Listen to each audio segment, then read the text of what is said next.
Hi, welcome to Pramila's kitchen. உங்கள் அனைவரையும் வரவேற்பதில் மிக்க மகிழ்ச்சி. நான் பிரமிளா நாகேஸ்வர ராஜ். எல்லா விதமான டிஷ்ஷஸையும் சிம்பிளாக சூப்பர் ஈஸியாக்கி செய்து காட்டுறேன்.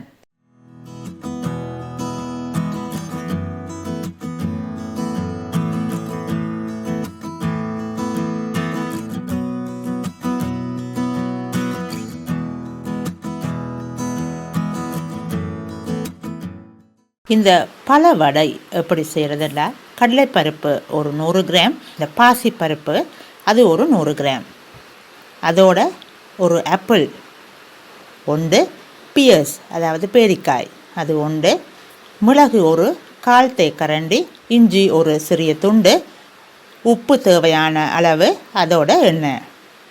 இதில் இந்த பழத்தோடு நான் ஒரு அவித்த உருளைக்கிழங்கும் வச்சுருக்கிறேன்.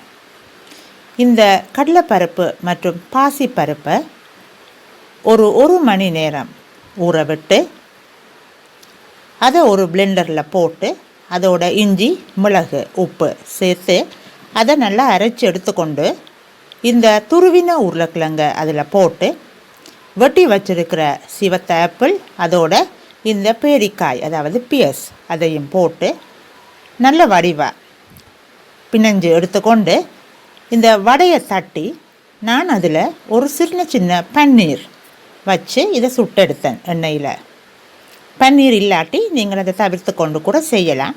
இந்த பழத்துண்ட ஃப்ளேவரில் ஒரு மைல்டான இனிப்பில் சூப்பரான பழ வடை, முற்றிலும் வித்தியாசமான செய்முறை.